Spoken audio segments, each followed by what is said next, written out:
Hello. Today we're going to cover one more chapter. The exam is I think the midterm grade is due Wednesday, but everybody will get the midterm done today or tomorrow. So I'm planning to get it done today, if not tomorrow. So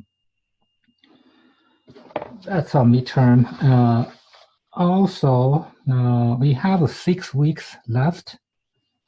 Today we're going to cover chapter 11.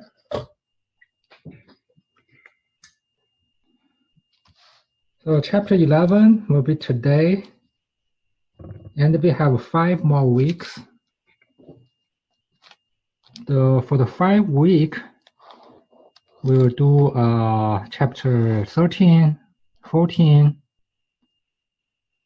These 3 chapters, 1 week,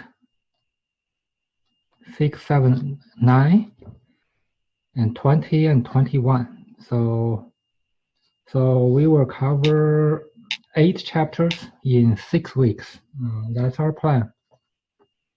8 more chapters in 6 weeks. Well, today our topic will start it with this subject. 3 methods to multiplex, and 3 technique or methods to modulate. So what is the 3-way to multiplex? It turned out, based on the history, the earliest is called FDM. Then we invented the TDM, and the latest is CDM.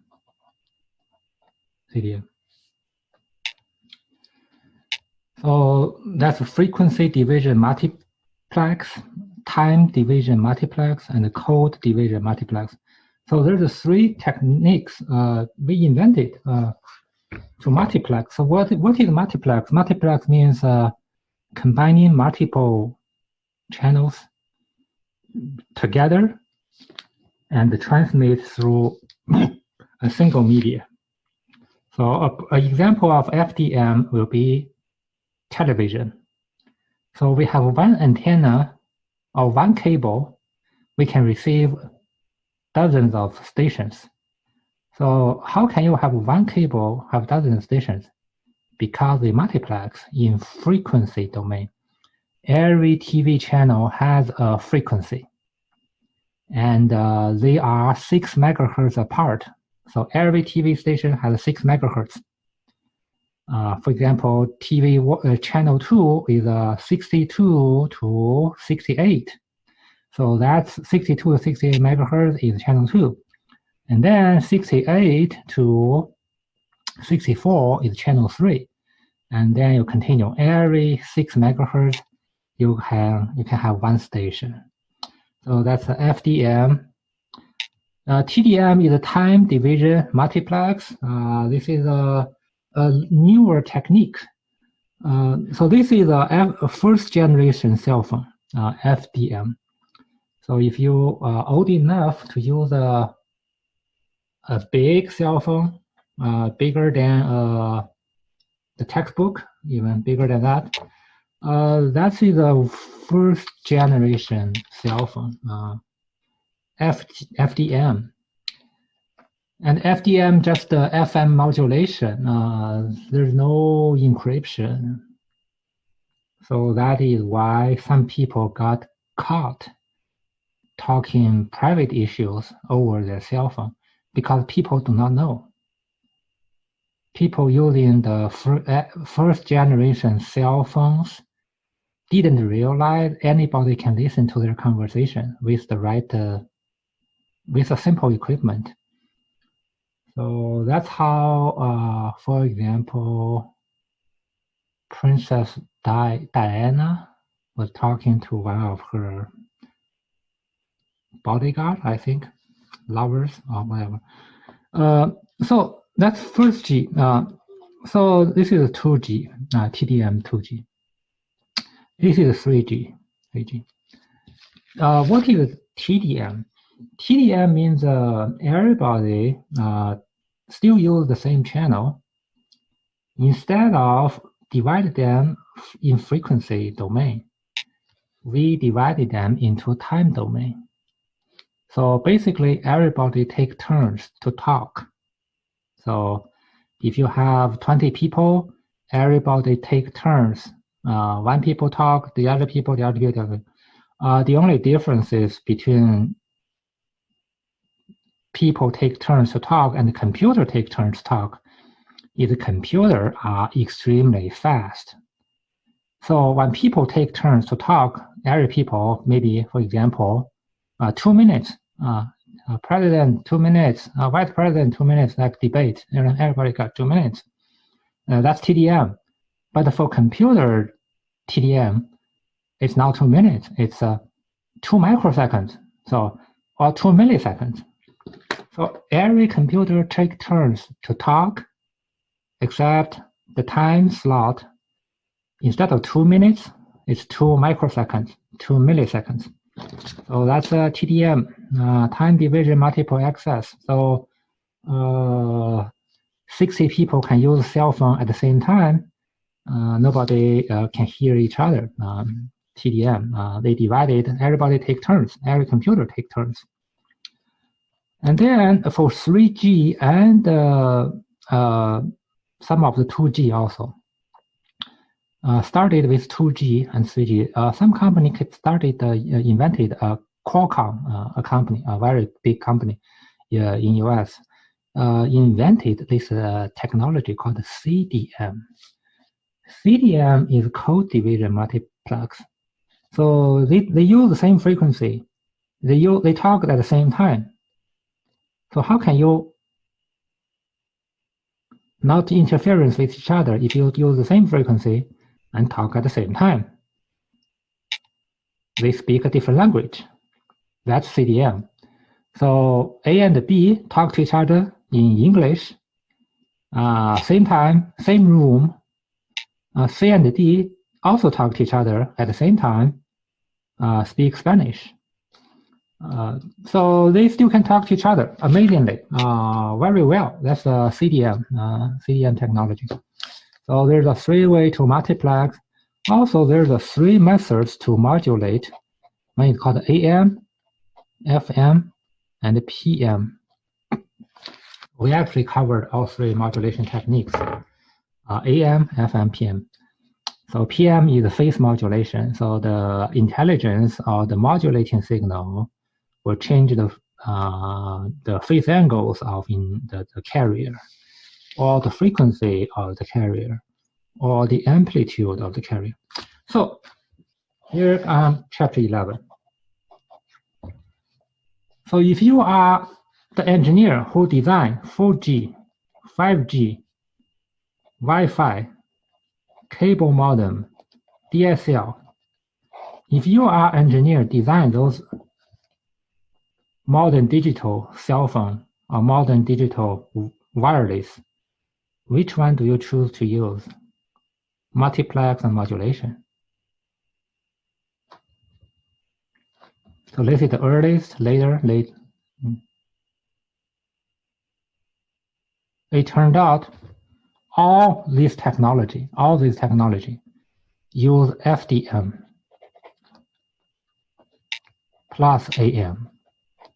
Amazingly, the old technology is still used. The oldest technology right here, FDM and AM, still used on 4G, 5G, and Wi-Fi and cable and DSL.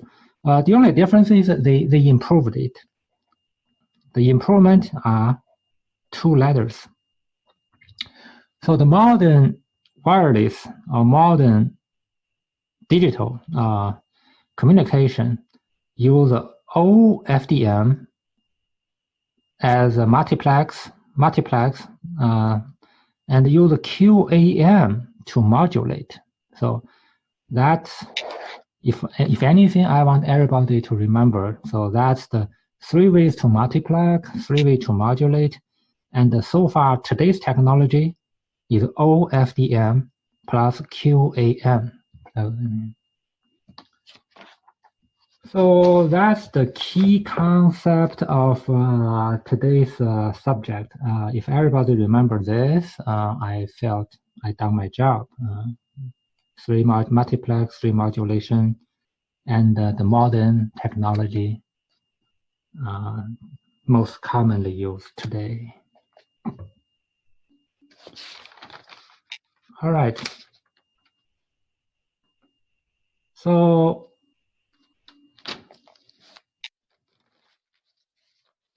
there are a couple of other topics. The first topic is the channel capacity. Channel capacity.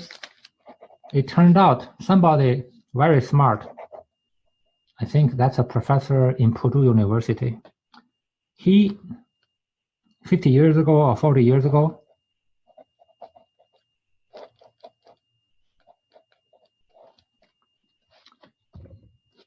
discovered this equation. And that's the channel bandwidth, that's the channel capacity, that's the channel bandwidth, that's the signal-to-noise ratio. So this equation calculates the maximum amount of data a communication channel can potentially transmit.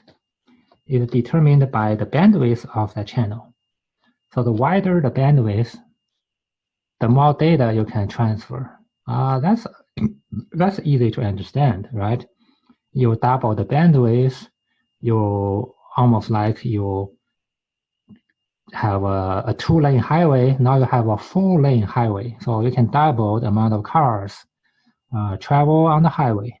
So that's the data. In this case, now the cars we are pumping data. So the maximum data is the bandwidth multiplied. What is second term? Second term is the signal-to-noise ratio. So that means even with the same bandwidth, if you increase the signal-to-noise ratio, you can increase the amount of data which can be communicated. So that makes sense. For example, signal-to-noise ratio means how quiet the room is. So assuming you talk to your friend in a very quiet room, you and your friend can talk with no problem, right? Suppose your friend talk in a noisy bar, very noisy environment. You and your friend have to shout really loud at each other just so to increase the signal-to-noise ratio, right? The noise is very loud.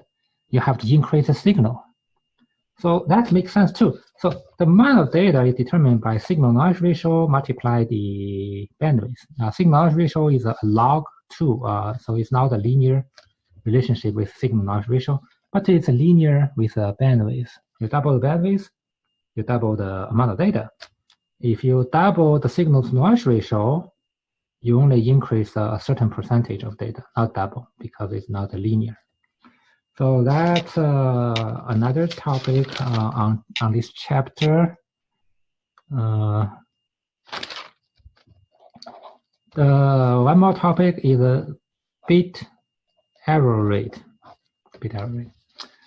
So no matter what technology you are using, for example, OFDM plus QAM, that is the technology Wi-Fi. So everybody is online right now. I'm using Wi-Fi. I'm assuming a lot of people are using Wi-Fi. So Wi-Fi is an excellent technology. Still, it has a certain error. This error is measured by bit error rate. Usually, very little error. For example, we measure it in 1 per billion. 1 error per billion. So you transfer 1 billion binary data. Only one of them is wrong. All the other are correct. So error bit rate is the subject, And today's technology, error bit rate is very good, actually. And related with the error bit rate is error detection and error correction.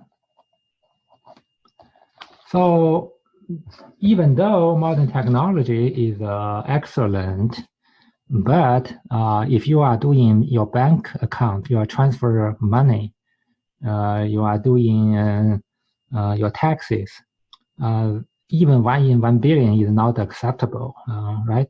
1 in 1 billion is not acceptable. So we need to guarantee 100% correct transmission when a lot of applications require 100% error-free. How can you get error-free?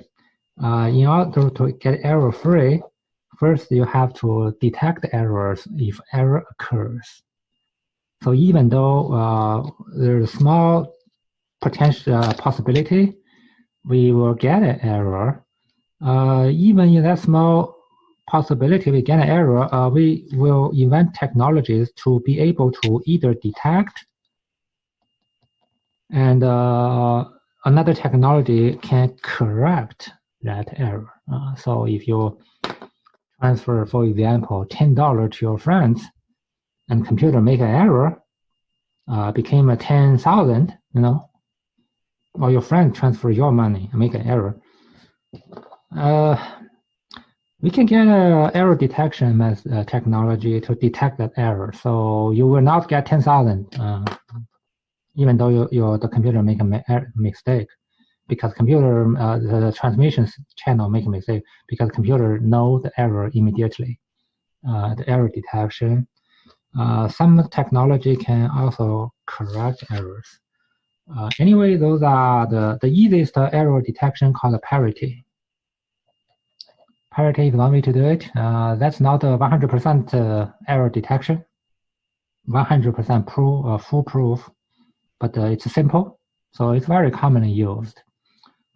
Parity. There are many others. Some are a little bit complicated, but they are not very complicated, because we are talking about real-time error detection. You do not want to find errors 2 days later, right? You want to find error instantly.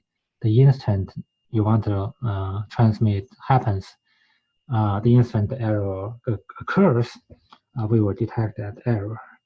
So that's the error detection and error correction. The last topic is protocols. Like I said, this digital technology will guarantee fast and error-free communication. So a computer in United States can talk to a computer in Europe extremely fast and error-free, because we have error detection and error correction methods to make that happen. So when computer A talk to computer B at high speed, error-free, but exactly what computer A want to say? Can computer B understand what computer A want to say? So that's what protocol come to play. So you have to have a protocol. That's an agreement made before the communication. So everybody will follow the same protocol. The communication, the internet, can only be international if everybody agree with the protocol. So the internet protocol is called TCP/IP. So this is actually 2 separate protocols. And TCP/IP was invented. It's not like something in nature, or it doesn't exist in nature. It's just something human created. TCP/IP is the protocol, is the language, is how you format your data when you say you want to communicate with anybody on internet. So if you want to communicate with anybody on the internet, you have to speak this language called TCP/IP. Not only TCP/IP, on top of TCP/IP, you have a protocol for applications. Every application has its own protocol. So if you, for example, want to do email, email application has a protocol. A web browser, web server have a protocol. So every service has a protocol. So there are literally hundreds, if not thousands, of protocols. That means how we organize our data. I will always use this as for example, you send somebody a gift through UPS. So what happens is you put your, for example, if you want to send this pen to your friend, what do? You put this pen, you first wrap your pen with some kind of soft material, right? Protect your pen and put it in the box. And after you put in the box, you put a label, right, on top of the box, and you give it to UPS. What UPS will do is UPS will put your box into a bigger box. And suppose your gift goes to Europe. So UPS will go put your box into a container box. The container box will all shift to Europe, the container box.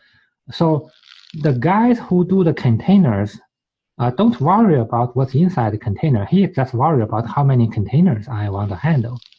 So when the container arrives in, for example, Europe, and then the company will open the container, will take your box, and then deliver your box to your friend.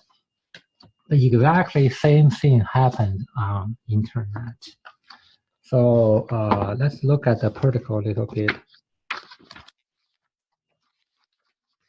So for the protocol, what happens on internet is exactly same thing. Exactly same thing happens. So this is the actual container box, ocean going through the ocean to Europe. So that's United States, that's Europe. So here, arrive in Europe. So that's your gift. That's the application data. Can be an email, whatever. And it's application. So first you use application protocol to package your data. So your data, that's your data. Your data will be added something that's called a protocol. And the protocol has a label. That's your label. So now that's application. But that application cannot go to Europe directly. That's like your shoebox or whatever, your little box will not go to Europe. You need to put extra boxes. How many boxes? In the internet, generally we have up to 7 boxes. Up to 7 layers of boxes. 7 layers of box. The final layer of box is called the physical box. That is like the container. So that is the ultimate box. And then you put the label at Europe.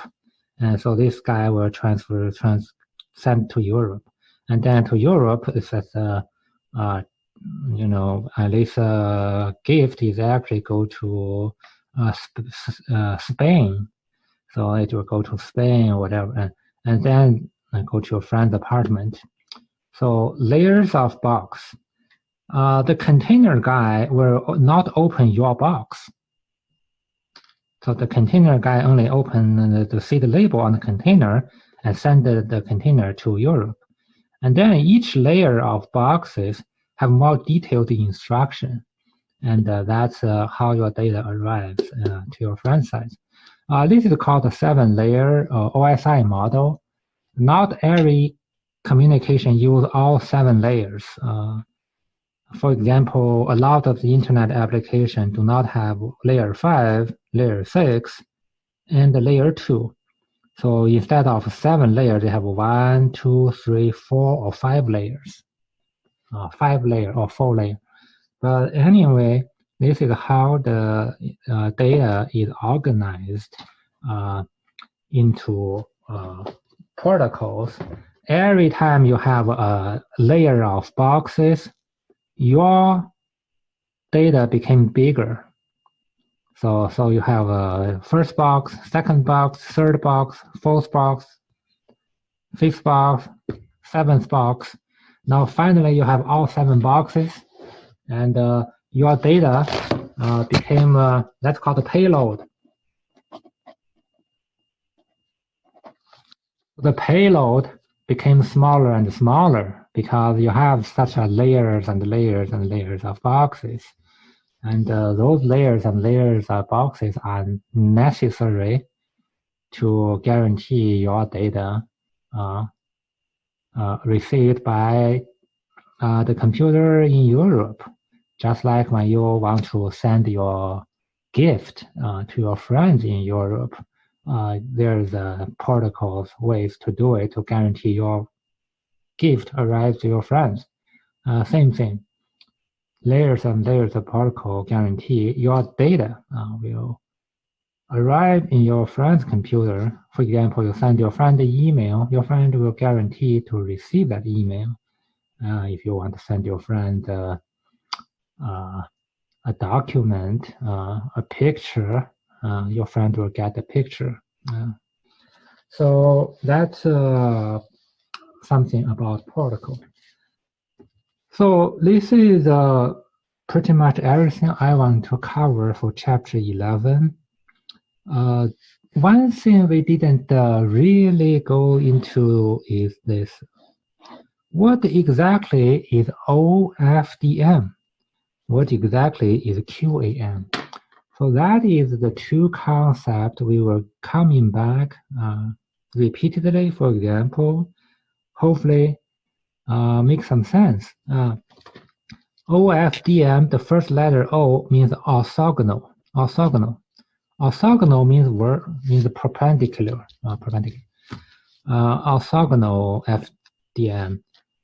Q means quadrature. Actually, that means a sine plus cosine. So that's how we modulate M. We actually have AM modulate a sine, AM modulate a cosine, then we add them together. That's QAM. So QAM is literally 2 modulations, 2 AM modulator. 1 AM modulator a sine. The second AM modulator modulate a cosine. And after we modulate a sine, 2 separate signals also, 2 separate signals.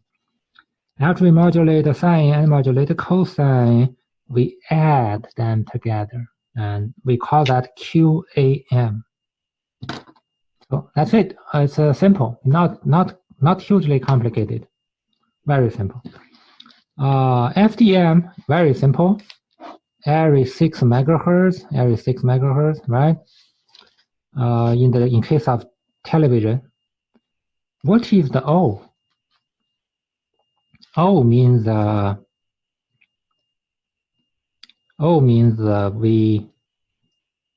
we hold the data just long enough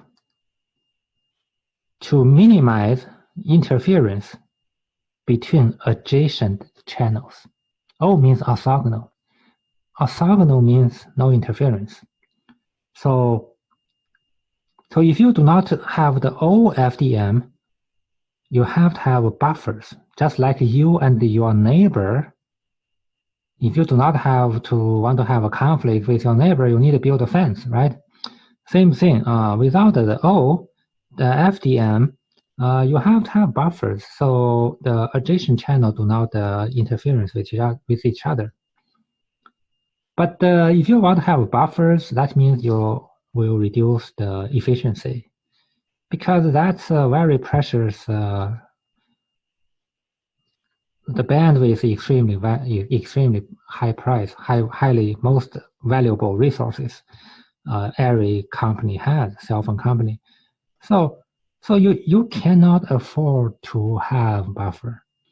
So every channel is very close to each other. So how do you solve that problem? You want to be close, you do not want to interference with each other. So that's the O, orthogonal.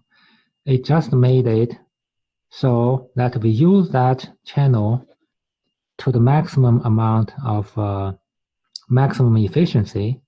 At the same time, we reduce the interference with adjacent channels. So like this, reduce the efficiency, reduce the interference with adjacent channel. So that's O. So that's where the modern technology is so fast. So if you ever use Wi-Fi, Wi-Fi is so fast. It is when I was a student, it's unbelievable. You can have a data communication between two computers at that speed. Right now, like gigabits, right? Hundreds of megabytes. Also, the cell phone. It's almost unimaginable many years ago. Now it's a reality. We can have wireless communication in the range of almost reaching millions of bytes per second, or tens of millions of bytes per second. Why? Because this technology, QAM is very efficient first. By having a sine and cosine, we got that QAM very efficient modulation. And FDM is an old multiplex technology, but with this O, orthogonal, we can have neighbors, we can build houses so close to each other. So that's like a real estate developer. You only have so much land, but you want to put maximum amount of people in this land. So what do? You build houses side by side. You build it very close to each other. This O is a technology that, although you build a house very close to each other, everybody living inside the house have a feeling are insulated, not interfere with each other. Everybody is happy that way. So that is all I want to talk about today. Chapter 11. Again, if anything, if you forgot everything, maybe this is something you want to remember. 3 ways to multiplex and 3 ways to modulate. And today we use FDM and AM modulation.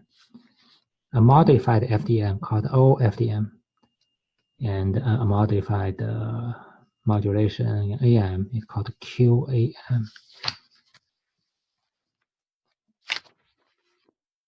All right, I think that's it for today. I think I covered everything I want to cover. Protocol, beta, modem, FM, gamma, QAM, and channel capacity. This is the equation.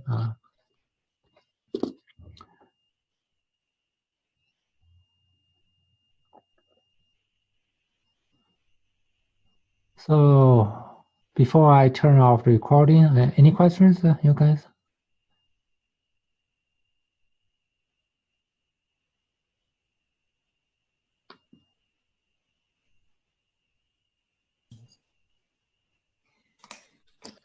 Excuse me, sir. I have a question regarding the exam. Is the multiple choice counted first, then the written answers counted later, or how does it work? I haven't graded the short answers. So right now, if you see the grade, it's just multiple choice. Yeah. Oh, okay. Thank you, sir. So if you say for example, 60%, don't be alerted. You might get 90% once the short answers are graded. Yeah. Yeah, because it's showing that correct answers are hidden, and the score is has like an asterisk next to it. So Yeah. that's why I was wondering. Okay.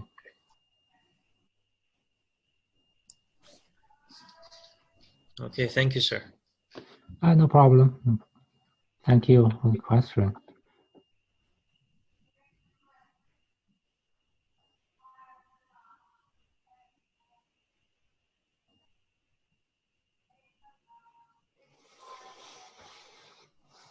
So, if no questions, I will see you guys on Thursday. We will have a demo lab.